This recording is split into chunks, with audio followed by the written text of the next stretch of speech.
आज की इस क्लास में हम क्या डिस्कस करने वाले हैं, एनवायरमेंटल इंजीनियरिंग। और एनवायरमेंटल इंजीनियरिंग में हम यहाँ पे क्या टॉपिक पढ़ रहे हैं, यहाँ पे ट्रीटमेंट ऑफ वाटर के लिए हम बात कर रहे हैं। टॉपिक है हमारा क्या, ट्रीटमेंट ऑफ वाटर। ठीक है, तो ट्रीटमेंट ऑफ वाटर में हमने जनरली क्या क्या टॉपिक्स पढ़ चुके हैं। अगर हमें वाटर का ट्रीटमेंट करवाना है तो हमने स्क्रीनिंग, एरेशन, सेडिमेंटेशन, कोगुलेशन, जैसे सेडिमेंटेशन में हमने कोगुलेशन के लिए बात की थी।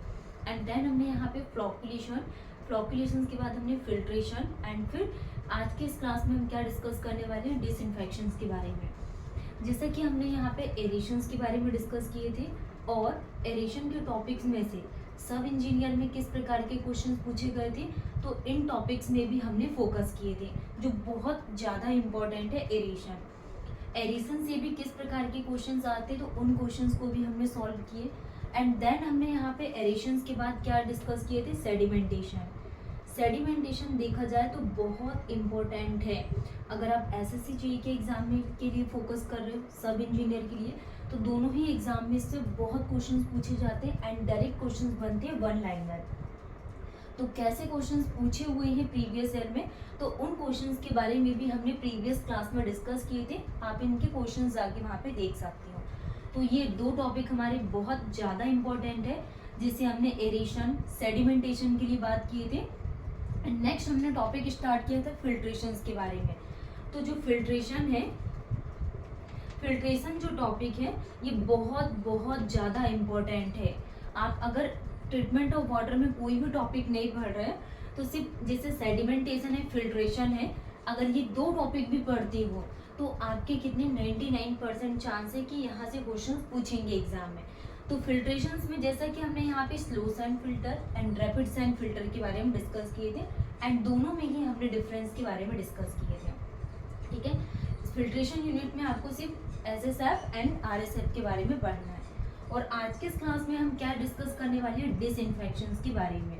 डिसइंफेक्शन, एंड ये क्लास होने के बाद हम क्या करेंगे, क्वेश्चंस प्रैक्टिस करेंगे कि प्रीवियस ईयर में जनरली जैसे कि आपके एसएससी जेईई के एग्जाम हुआ, आरआरबी जेईई सीबीटी 2 हुआ, एंड सब इंजीनियर के लिए अगर हम बात करें, सब इंजीनियर या फिर आपका एमपीपीएससी एई, तो इन एग्जाम्स में प्रीवियस ईयर में किस प्रकार के क्वेश्चंस पूछे गए हैं, तो उन क्वेश्चंस को भी हम यहाँ पे सॉल्व करेंगे।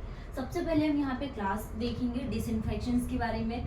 डिसइंफेक्शन जैसे कि हमने प्रीवियस क्लास में भी इसकी डेफिनेशन समझी थी, आज हम इसको डिटेल्स में पढ़ेंगे कि डिसइंफेक्शन के लिए जैसे हम यहाँ पे इसके लिए ऑक्सीडाइजिंग एजेंट का यूज़ करते हैं, क्लोराइड का यूज़ करते हैं, KMnO4 का यूज़ करते हैं। अगर हमें यहाँ पर KMnO4 से ट्रीटमेंट करवाना है तो जनरली किसके लिए इसका यूज़ किया जाता है, तो इसको हम यहाँ पे डिटेल्स में समझेंगे। ट्रीटमेंट ऑफ वाटर में टॉपिक है हमारा क्या, डिसइंफेक्शन। तो हमने डिसइंफेक्शन से क्या समझ में आता है, फॉर एग्जांपल के लिए हमारे पास एक क्या है, कंटेनर में वाटर है। अगर वाटर है तो वाटर में क्या ग्रो करेंगे, ऑब्वियसली माइक्रो ऑर्गेनिजम्स क्या करेंगे, ग्रो करेंगे। अभी माइक्रो ऑर्गेनिजम्स ग्रो कर रहे हैं, और ये अगर ड्रिंकिंग वाटर में प्रेजेंट रहे और हमने वाटर को पी लिए, तो इससे क्या होगा, हमें डिसीज कॉज करेगी। तो इसको रिमूव करवाने के लिए, इन माइक्रो ऑर्गेनिजम्स को रिमूवल करवाने के लिए हम कौन सी प्रोसेस का यूज़ करते हैं, डिसइंफेक्शन का यूज़ करते हैं। Removal of microorganisms from the water, disease causing micro organisms को रिमूव करवाने की प्रोसेस को हम क्या बोलते हैं, डिसइंफेक्शन। ठीक है, और अगर जो माइक्रो ऑर्गेनिजम्स वाटर में प्रेजेंट है, हमने उसमें कुछ एसिड्स का यूज़ कर दिए, मेडिसिन का यूज़ कर रहे हैं, तो जो माइक्रो ऑर्गेनिजम्स ग्रो हो रहे थे वो उसी में ही क्या हो जाएंगे, किल हो जाएंगे। तो killing of all the microorganisms from the water is referred as sterilisation. तो माइक्रो ऑर्गेनिजम्स को किल करने की प्रोसेस को स्टेरिलाइजेशन कहते हैं, लेकिन माइक्रो ऑर्गेनिजम्स को रिमूव करवाने की प्रोसेस को क्या बोला जाता है, डिसइंफेक्शन। ओके, नेक्स्ट हम यहाँ पे डिस्कस करने वाले हैं by altering the permeability of the cell of microorganisms. जो माइक्रो ऑर्गेनिजम्स ग्रो कर रहे हैं, इनके लिए हम यहाँ पे दो प्रोसेस का यूज़ करते हैं। फर्स्ट हम यहाँ पे केमिकल्स का, फिजिकली का यूज़ करेंगे, and second chemically. Second is the chemically, physically and second is the chemically. तो फिजिकली में हम क्या बात करेंगे, बॉइलिंग के लिए हम बात करेंगे, फिजिकली में बॉइलिंग के लिए हम बात करेंगे, एंड सेकेंड हम डिस्कस करने वाले हैं यूवी रेज के लिए, boiling and UV rays. Next हम यहाँ पे केमिकली के लिए बात करें तो जो केमिकली के लिए अगर हम देखें तो oxidising agent, oxidising agent and oxidising agent के बाद हम बात करने वाले हैं किसके लिए, ओजोन के लिए। ठीक है, तो ये क्या डिसइंफेक्शन, डिसइंफेक्शन में क्या आ जाएगा, फिजिकली एंड केमिकली। तो फिजिकली में बॉइलिंग एंड यूवी रेस और केमिकली में ऑक्सीडाइजिंग एजेंट ओजोन, फ्री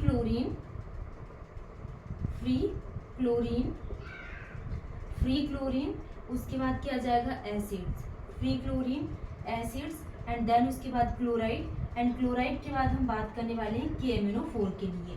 तो ये सारे केमिकल टेस्ट हैं, ठीक है, जिसे ऑक्सीडाइजिंग एजेंट का यूज़ करेंगे, ओजोन का यूज़ किया जाता है, ओजोन के थ्रू हम यहाँ पे ट्रीटमेंट करेंगे, फ्री क्लोरीन्स का यूज़ करके हम यहाँ पे इसका ट्रीटमेंट करेंगे, acids, chloride and treatment with KMnO4। तो ये सारी ही प्रोसेस केमिकल टेस्टिंग के लिए यूज़ की जाती है। और अगर हम यहाँ पे बॉइलिंग एंड यूवी रेस के लिए बात करें तो ये पैरामीटर्स किस में आ जाएंगे, फिजिकली में। नेक्स्ट हम यहाँ पे फर्स्ट क्या उठाएंगे, यहाँ पे ट्रीटमेंट विद ओजोन, ओजोन से हम यहाँ पे ट्रीटमेंट करवाएंगे।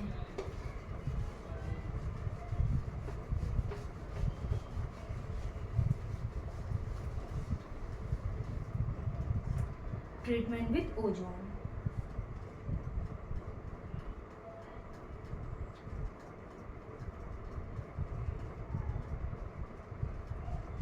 Treatment with ozone. तो ट्रीटमेंट विद ओजोन के लिए हम बात करें तो ट्रीटमेंट विद ओजोन में क्या आ जाएगा, ओजोन क्या है, ओजोन एक स्ट्रॉन्ग ऑक्सीडाइजिंग एजेंट है, ozone is a strong oxidising, ozone is a strong oxidising agent. तो ओजोन क्या एक स्ट्रॉन्ग ऑक्सीडाइजिंग एजेंट है which carries out disinfection of water by destroying the cell wall of microorganisms। जो micro organisms की cell wall को क्या कर रहा है, डिस्ट्रॉय कर रहा है। तो ये प्रोसेस क्या कहलाती है यहाँ पे ओजोन के लिए, कि ozone is a strong oxidising agent which carries out disinfection of water by destroying the cell wall of microorganisms. Next अगर हम यहाँ पे ओजोन के लिए बात करें वो भी वाटर की प्रेजेंस में, वाटर की प्रेजेंस में, तो ये क्या आ जाएगा यहाँ पे O2 प्लस क्या बचेगा O। नेक्स्ट हम यहाँ पे treatment with ozone, treatment with ozone, treatment with ozone के लिए अगर हम बात करें treatment with ozone also add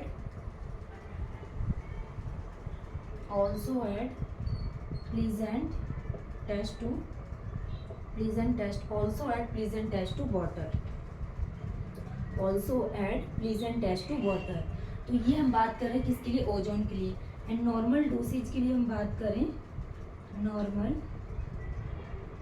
dosage, तो नॉर्मल डोसेज ऑफ ओजोन कितना आ जाएगा यहाँ पे 223 ppm। Normal dosage of ozone कितना लेते हैं हम यहाँ पे 223 ppm।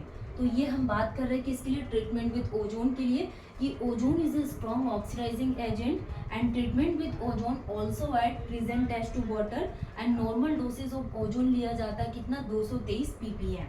तो ये हमने किसके साथ ट्रीटमेंट करवाया, ओजोन के साथ। नेक्स्ट हम डिस्कस करेंगे कि ट्रीटमेंट विद KMnO4, कि KMnO4 के साथ ट्रीटमेंट करवाने से क्या रिजल्ट निकल कर आता है। जैसे कि हमने ओजोन के लिए बात की, तो ओजोन में आपको क्या ध्यान रखना है कि ओजोन एक स्ट्रॉन्ग ऑक्सीडाइजिंग एजेंट है, ठीक है। ओजोन की रिएक्शन करवाने पर एक नीसेंट ऑक्सीजन मिलता है एंड इसका नॉर्मल डोसेज कितना लिया जाता है 223 ppm। और इसके लिए कौन सा टेस्ट परफॉर्म करती है, pleasant taste to water. Next हम करवाने वाले हैं KMnO4 के साथ ट्रीटमेंट, ट्रीटमेंट विद KMnO4। अगर हम यहाँ पर ट्रीटमेंट विद KMnO4 की बात करें तो इसमें KMnO4 को ऐड करेंगे, add KMnO4 in well water, तो हम क्या कर रहे हैं यहाँ पे वेल वाटर में KMnO4 को यूज कर रहे हैं, add KMnO4 in well water और पिंक कलर इज प्रोड्यूस। तो ये क्या प्रोड्यूस करेगा, pink colour is produce. Pink colour को क्या कर रहा है, ये प्रोड्यूस कर रहा है। तो ट्रीटमेंट विद KMnO4 के लिए क्या जाएगा, add KMnO4 in well water. Well water में KMnO4 का यूज कर रहे हैं जिससे ये पिंक कलर को प्रोड्यूस कर रहा है। और अगर इसमें इफ पिंक कलर प्रोड्यूस हो रहा है, if pink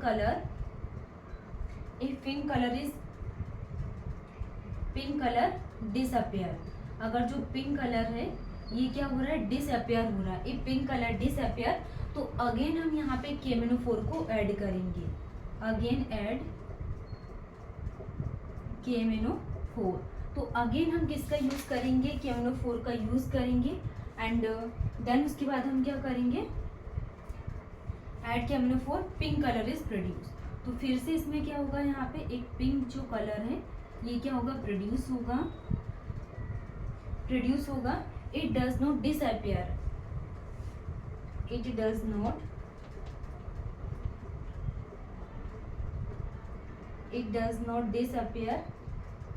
even in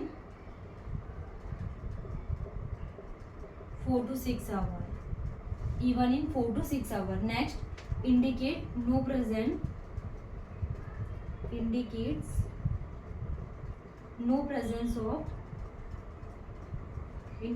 presence of microorganisms or organic matter. Keep the water for 24 hours to decolor if before using. तो ये सारी प्रोसेस है KMnO4 को यूज करने की, कि KMnO4 को यूज कर रहे हैं वेल वाटर में तो ये पिंक कलर को प्रोड्यूस करेगा। और अगर पिंक कलर डिसअपियर होगा तो अगेन हम KMnO4 को यूज करेंगे जिससे पिंक कलर को प्रोड्यूस करेगा। And it does not disappear even 4 to 6 our.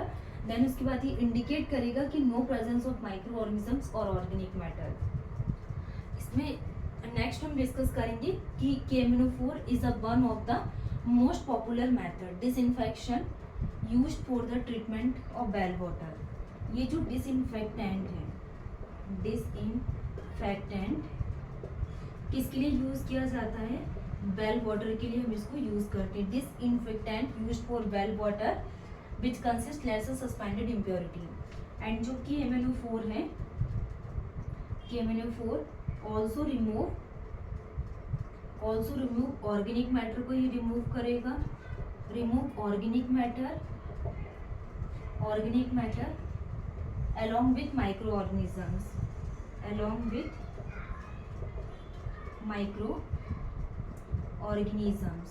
तो along with microorganisms, तो KMnO4 also remove organic matter along with microorganisms।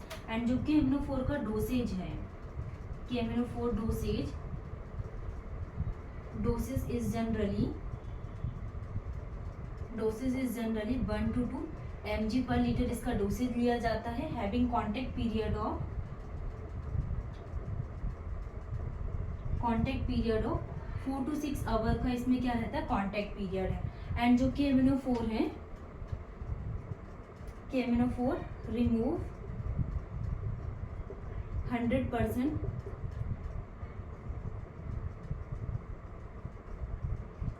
Cholera causing, and KMnO4 remove 100% cholera causing bacteria.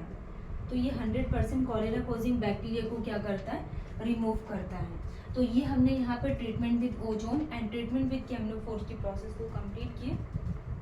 Next हम यहाँ पर discuss करेंगे treatment with chlorine के लिए next class में।